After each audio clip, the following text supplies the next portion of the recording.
Hello everyone and welcome to the third round of the Sinquefield Cup 2016. It was interesting round. Actually, to be very precise, the round is not fully over yet as Svidler is battling a long rook endgame against Caruana. Well, we'll see how long it will be. It can be very long. So far they are somewhere in maybe early to middle stages of this endgame when I'm recording it. I do believe it's going to be a draw. It almost for certain needs to be a draw. But if someone's going to blunder and going to be a decisive result, well. So this game we are putting outside. Svidler with 2 losses definitely will try to do maximum to try and maybe squeeze something, but it should be a draw. The other 4 games were all draws, and I would say that actually the theory in those games is extremely interesting. I mean, that's really the big part of those games. The games themselves, I don't think showed something special, but the theory was, well, I think quite interesting.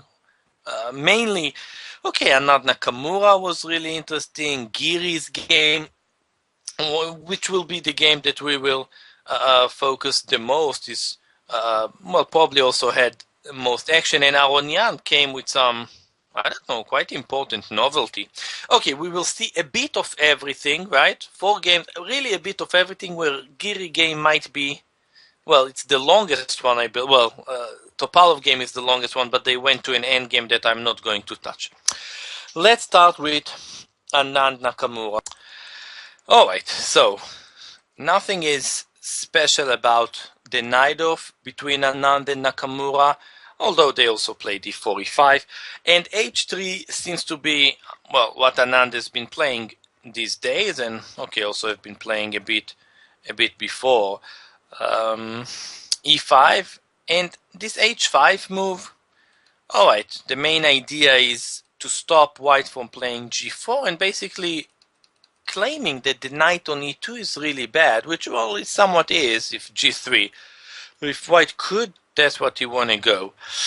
Anyhow, I mean, bishop g5 with the idea of take and stuff like this was played in Anand Nakamura London 2012, but Anand favors to get this position or similar position this way, where he won a month and a half ago 2 games against Vachier-Lagrave and Topalov in the previous leg of the Grand Prix, the one that was played in Belgium. Anand beat Topalov and Vachier-Lagrave. Both of them played knight d7, knight c3, and here, the game against Topalov went with queen d1, bishop e6, bishop g5, at some point take. And I don't know. I always take white in those positions. I'm not saying I'm right. Maybe it's because of my lack of understanding of those positions, but I like this strategic outpost. Queen d3 was played against Vachier-Lagrave, and, well,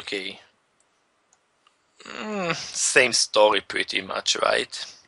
Anyway, Anand won both of those games. So Nakamura played knight c6, which is not a total novelty. There were 2 games played with this line, but, well, not by really so strong players. The main idea is that knight c3 is met very strongly with knight to d4. Suddenly the queen might be in an unpleasant spot and some pressure. So Anand went back, well, quite similar to same stuff we've seen in Topalov game. But, wanting to play d5, and, the big idea of Nakamura, he really wants to go for d5, and it just cannot be stopped. I mean, if bishop g5, I just guess something like this, and, black is super comfortable. Yeah, maybe bishop e2. I mean, this I think will favor white, something like that. But d5 is a big thing, and quite a decent compensation. I mean, maybe white can look at something like that, but I think black is just have enough compensation. Bishop d3 was played, and Alright, white is trying to play against black's king in the center. If take, yeah, the pawns are bad, but the b file is open if black ever gonna castle queenside. Well, now tiny bit, well, might be a bit more complicated to castle kingside. I mean, okay, it's still a game and unclear, but I can understand why Nakamura chose not to take. And alright, in this position an unplayed queen e2, the very, I think bishop e4 is another very, very critical possibility. I looked at that a bit. F5, for example, is interesting. I'll just show it super duper quickly. And okay, something like this seems alright for black, but let's give those players something to look for, analyze for next rounds. Anyhow, queen e2, we can understand it, and f4. Okay, it's all very logical. I mean, strategically, black is, I don't want to say winning, but, well, black is like amazing strategically. Better structure, pair of bishops. But, well, the king is in the center. White, has some thoughts and ideas. And then played f5, which, okay, it's interesting. I think bishop e3 might be his best chance for some real advantage. Okay, bishop takes c3. First of all, if take and take, okay, black is one move from castle, which seems awesome, right? I mean, black might be okay plus, but this move is a bit annoying. Okay, attack here, and after taking on f4, well, what's going to be better here? I mean, maybe he's winning the e6 pawn. If not, black's just going to have some decent weaknesses. So this is one critical line, and if take on c3, rook c1 seems to be somewhat favorable for white. I mean, mainly because of this pawn. Okay, I mean, there are some ideas like rook takes c3, and if queen e5, rook c5. Okay, just for example, I'll just show some stuff like that seems to be in white's favor. So, I mean, to me, it seems like bishop e3 might have been the way. And unplayed also what seems to be very, very challenging for black. I mean, okay, take just seems catastrophical. And quite a funny position with the knight on e7. One really has to say this is a funny position. Rook d8. a4. Okay, bishop g5 also possible. I thought during the game that this is some advantage for white, but not really. No, I mean, maybe a bit, but probably should be a draw.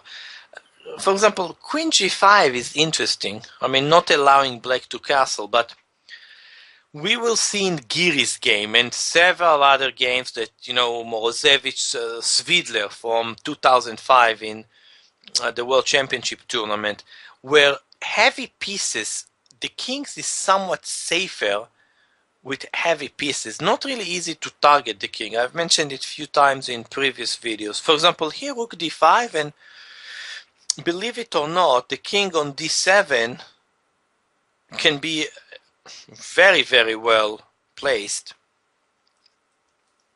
Well, Anand didn't want that, or didn't go for that. He played here, and yeah, I mean, maybe some best chance, or maybe best / only chance for something to play.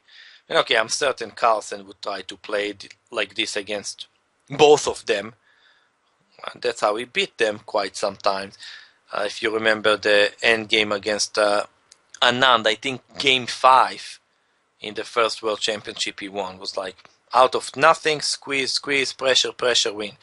Anyhow, it's probably also a draw, not much to discuss, but something at least to look at. And alright, so interesting opening, knight c6, some decent novelty by Nakamura. Well, novelty, let's say, at the top games.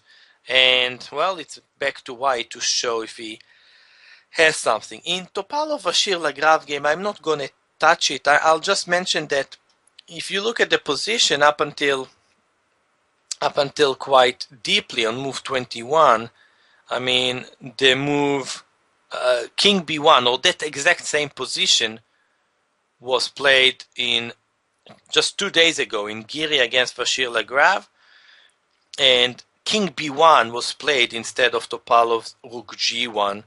Actually, okay, Topalov, they just, in this game, Topalov, Bashir Lagrave from today, they completely repeated Anand Grishuk. Anand Grishuk actually agreed to a draw, and Topalov, okay, I think maybe came with some novelty, but I don't really think it's worth anything, as I feel he was the one that was, well, a bit worse in some complicated endgame. Well, a game that was interesting and black came with some nice novelty was the game of Wesley So against Aronian, where, well, Wesley So has to play very accurately to, well, at some point to get back to, well, even game. Alrighty. There was one big moment in this game that we will touch. Okay, this. Yeah, this position, I could find, I mean, allowing d4, usually we see d6, a6, the bishop can retreat to a7, the center is well protected. I could find only one game of really decent player, okay, any grandmaster, that's totally incredible in this position. Gelfand against Eliano from 2008. Other than that, no players. The strongest player with the black pieces to have played this, other than Elianov, is some 2200 dude. So this is really amazing. I mean, if I somehow overlooked some transpositions, all right, I'll apologize, but I don't think I did, and that's really amazing. So Aronian came with really something, well, copying Elianov that copy basically nobody. Anyway, yeah, this is how Gelfand game went, and Elianov played. Okay, and this somehow feels in White's advantage, this way or the other. But maybe not much, but this is how Aronian played, and just by looking at the time, I mean, this is the second time that I remember Wesley So being surprised in such variation. I mean, the other one was the knight g4 in Bilbao against Giri, a game that he won but spent a lot of time in the opening. And here again, I mean, okay, this is automatic, what else to do? But, okay, this moment, he is down 45 minutes on the clock. So, if you spend 35 minutes pretty much to take, well, you're not that well prepared for this line. But he played quite well. This is alright. Yeah, and this position on the surface, White is great, right? I mean, on the surface, if we just count the material, 2 pieces for a rook and a pawn, okay, if White gets to an endgame, he would be better, and so on. If we just look at the material, White's doing well. But, well, this development is nothing spectacular, and I mean, black play is incredibly simple. I mean, White's in trouble. I mean, White is just worse here. But I can understand queen d2. Basically, he has a big threat, I think. Queen f4, right? If White will play queen f4, okay, I think he will be kind of getting to the positions that I mentioned he would be happy. So Aronian played very creative g5, but I really believe knight e5 is the big question for White. For example, computers say that there is one move not to lose the game. No joke, one move not to lose the game. And this move is queen d4. For example, after queen d5, this diagonal remains vulnerable. This is winning. I mean, some stuff like that. Check, I mean, not check yet, but the queen cannot stay on the diagonal, and next move coming c4 with the check winning the bishop. Kind of similar stories after this. King g3 is losing to this stuff. No, this is really, only move is queen d4. And after queen d4, some stuff like this seems pretty forced. Okay, but this seems... okay, white is going to lose another pawn, that's right for certain. I think this is quite a decent advantage for black. I mean, maybe I need to go much deeper in looking at this position, but on the surface it looks like this is just right on for black.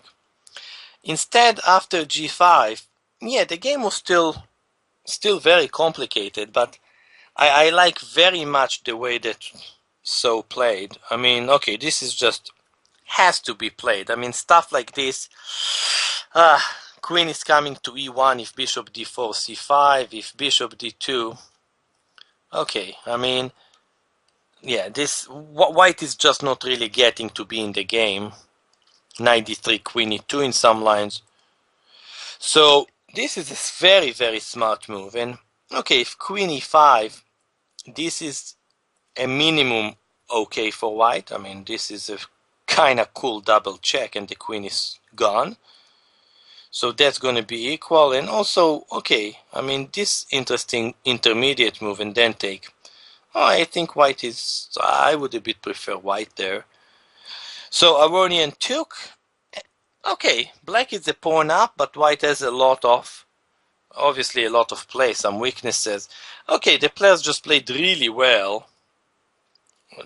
Followed pretty much best computer line. Okay, there are other alternative, bishop c2 I remember, bishop d5, but it looks like, okay, they knew perfectly what they are doing as they played pretty much main computer lines. And okay, black has to be careful not to step into the h file, because then check, controlling this square, and no, okay, this is maybe not that much fun, but alright, you know.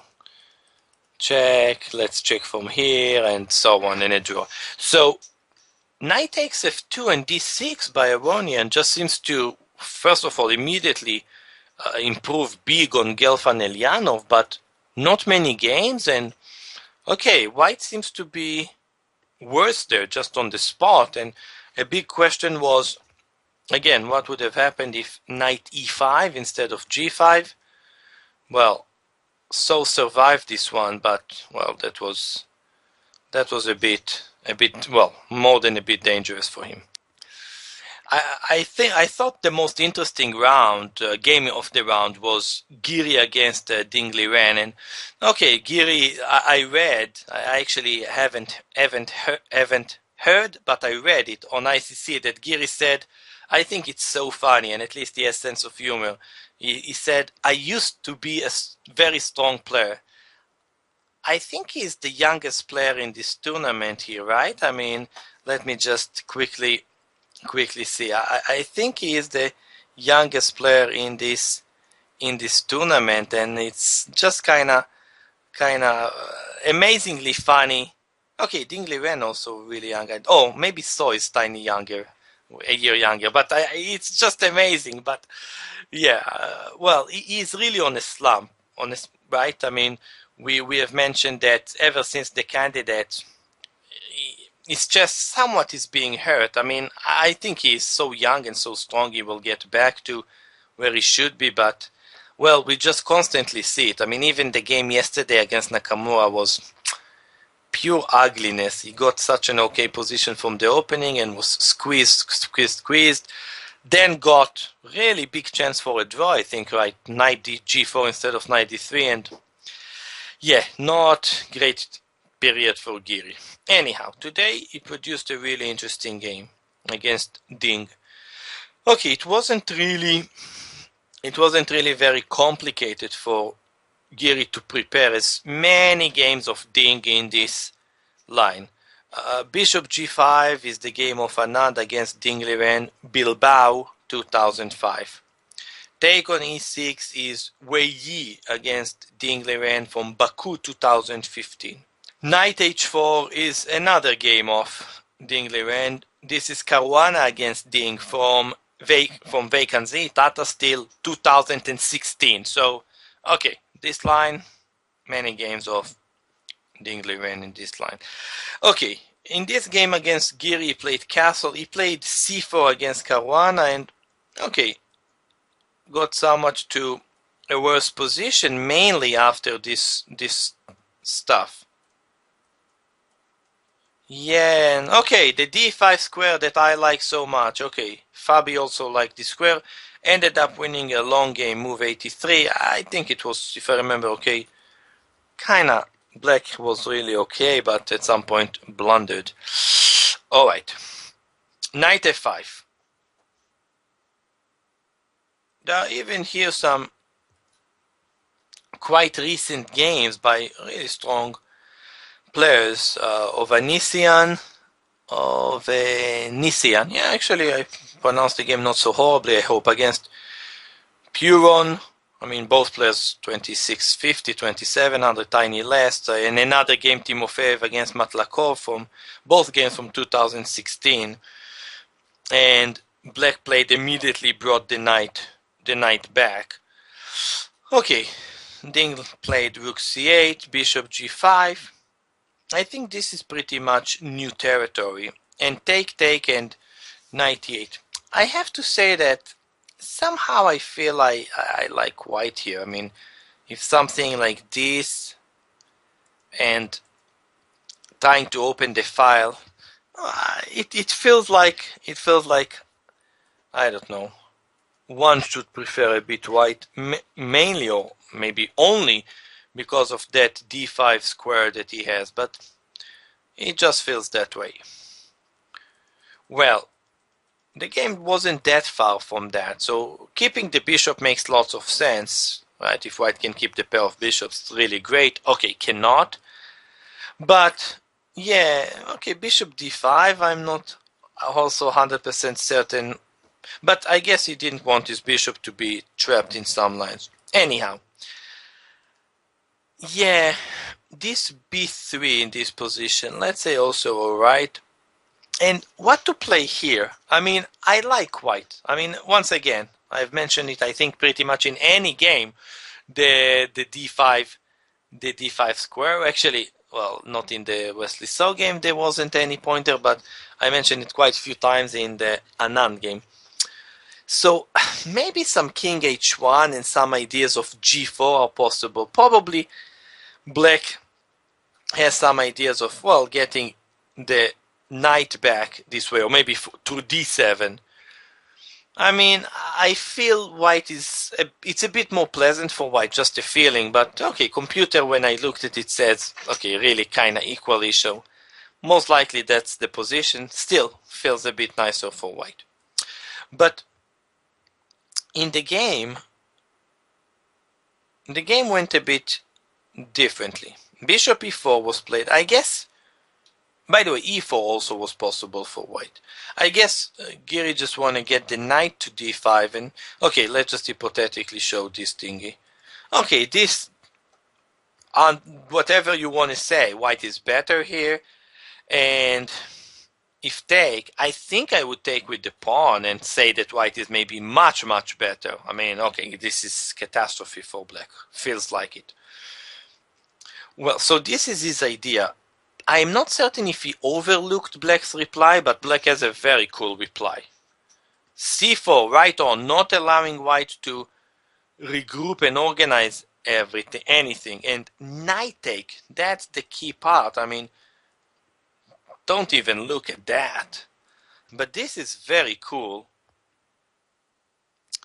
Well, now, if I had looked at this position without seeing the previous moves, I would tell you, I think it's 100% Sicilian.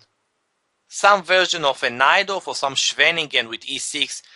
The pawns were pushed, and at some point black sacrificed the exchange on c3. I mean, okay, so many games are typical in the Sicilian with this sacrifice. So it's kind of very bizarre to get it from such a different story. But bottom line, I mean, I feel white is the one that should be careful here. Super weak. Even the pawn on f5 can be weak. Weak. Black has perfect coordination. I mean, computers say easily white's okay. I don't believe him. I would just take black in this position and arguing about that. Like, okay, for example, this position is already really bad for white. So white has to try and play active, which he did. Okay, you know, and once again, I like f6. I think he has to play active. You have rooks, you need to open files. That's it, that's the entire story. Rooks, open files. Okay, computers say this is possible. Somehow I feel this, all those positions are in, I prefer black. Even in this position, I would seriously consider this type of endgame. I mean, yes, black only has a knight and a pawn. Well, if he has knight and 2 pawns, white may be just resigning. I don't know. White is just much worse. But, I mean, everything is really weak. Not going to be that easy for white to open files. My instinct tells me to take black in this position. Anyhow, f6 I like very much because I think that's a way to open some files. So now Gear is trying a bit here, trying a bit here. Remember, I didn't like the f5 pawn to start with. h3 was probably a decent waiting move, some space for the king, controlling the square. Geary was rushing here a bit. I don't think this is still really bad, but computers suggest this weird move. Well, he just want to take a pawn, and okay, he's suggesting, I'll just show these lines. For example, this, and just saying, okay, this is equal. Since, okay, if this position, white has this funny idea to trap the rook, right? I mean, take is impossible. And, okay, just follow the rook. But I have to tell you that I prefer white here, black here. I mean, even in this position, and really, computer was really happy to say it's equal. I don't know, I would take black here. Maybe it's really okay. I don't know, knight, 2 pawns, feels you have to choose black. But Geary went for something much more dramatic. And I think this is very, very, well, questionable. It could have been another loss for Geary. Mainly in one beautiful point here. Okay, queen c6 makes a lot of sense. You don't want check, and then if the king's starting to move up, white queen is easily coming to this side. No. So queen c6 is logical. King g7, queen g8 is checkmate. And this is exactly what we are saying. The king on f5 is not in danger.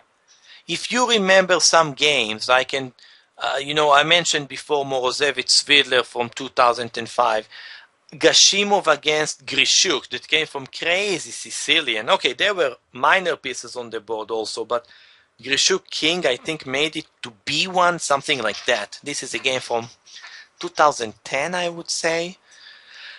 Not easy to target the king. There are no pieces, and actually white might find his king more vulnerable than black's king. For example, okay, here, white king is the one that is more vulnerable. Anyhow, I mean, in this position, it seems that white has to think about some h3. Okay, black is going back. I mean, some very bizarre lines, something like this crazy line. And again, without being too smart, I'll tell you that, well, computer big time prefers black, but I can actually understand that because, I mean, okay, well, of course we have to calculate, and of course it's crazily scary, but in such position, I've just did a video on Petrosian. Look at the game if you have the energy. Fischer-Petrosian, where Petrosian brought the king up, and I pretty much mentioned similar things. Nobody invented it. That's the way it just is. I mean, check, okay. And what? This pawn, and this is much weaker. White king is much weaker than black's. So, I mean, dangerous stuff more for white. And especially after take, I mean, okay, the game finished this way, here, and just perpetual, right? I mean, the king cannot go to to anywhere else, right? I mean, this is it's just checkmate, nothing to joke around.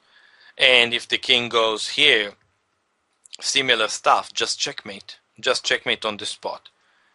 But what happens if after take, if black plays king e4? Okay, I mean, maybe it's easy to sit at home, look at that position and say, wow, this looks so nice. Maybe it's a great example. Let's look at it. And then click on the computer like it, and then say, okay, king e4 is a great move. In a game, okay, I would be way more than shaking to play this thing. But okay, those are best players in the world, and this is a really strong move. I mean, computers say black is winning, like winning, not better, not dangerous for white, like winning, some stuff like that. Yeah, not and I don't know if h4, the king is attacking, but it's funny. I mean, white king is under checkmate threat, not black. And he has all these pawns, and I don't know, this pawn is dangerous. I think after king e4, that was a really big moment. This would have been just, I don't know, another loss for Giri.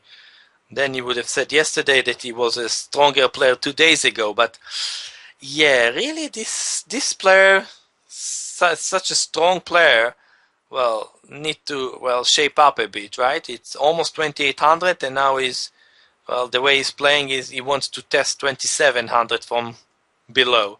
Well, let's hope for him he's gonna, shape up a bit, and really interesting games. No results yet. Actually, while clicking now, I see that Svidler game is a draw. So all draws, but as you could see, lots of action. Okay, more rounds to go. Exciting rounds with all draws, but lots of action. Bye-bye.